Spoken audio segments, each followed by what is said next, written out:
Hey guys, Chad at Spire Racing Heads. Thought I'd take a time. I want to show you something. I know it's been done before. It's nothing new, but I just want to show you something that really makes me happy.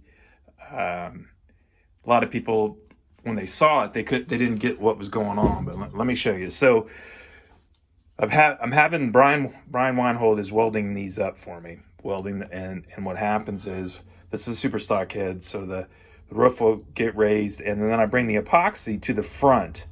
And I just did that because when you're detailing and whatnot, you can roll the edge of the epoxy, and it's not exactly square. And to be honest with you, I wish I would have done all of them this way.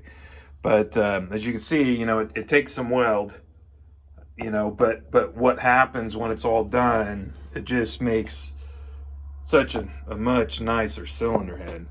So you can see how here, this is a good visual.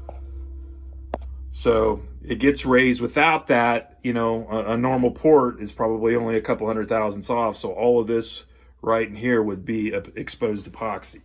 And then you can go through the port. You can see how I just laid the epoxy on the floor and butt it up against this here for some support.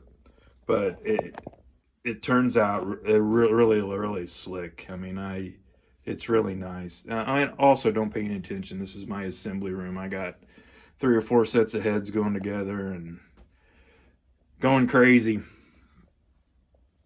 But anyway, I just wanted to take a second and show you. Oh, here's another thing. So a lot of times I was welding up the exhaust floor to the bottom of the bowl hole, which is fine, but it makes for a really weird short side, and then you can get really high. So most of them, that's still 65 cc's. So it'll flow. Well, I don't really want to talk about the flow, but yeah. So I mean, there's really no magic in the exhaust side. I mean, they have to be small, and it's got a 1/500 valve in most of these heads. And like I said, the welding's fine. It just makes for a really steep short side, and the transition's weird. I really don't like it as best. And then actually, this fits a header nice better. So this morning I'm going to put port plates on this side here with the stall pattern, but they all require that pretty much. But it's a good deal. I mean, I wish we could have got the profiler Porter's Core approved, which I'm not exactly sure why it wasn't. I guess because we don't give them enough money, but it would have been all metal.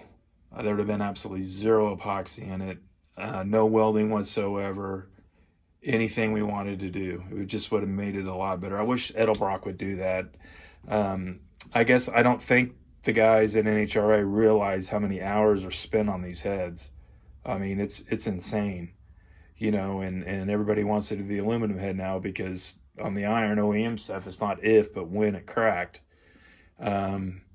So it's just a lot better deal. They make you run some weight with the aluminum head, which in my opinion is just perfectly fine. And they'll flow more air than the OEM. And one of the reasons is because most of them are 164 cc's and the aluminum head can be 172, which I don't understand why they did that, but kind of is what it is. Maybe to give you some more flow because you had to carry more weight would be the only thing I could think of.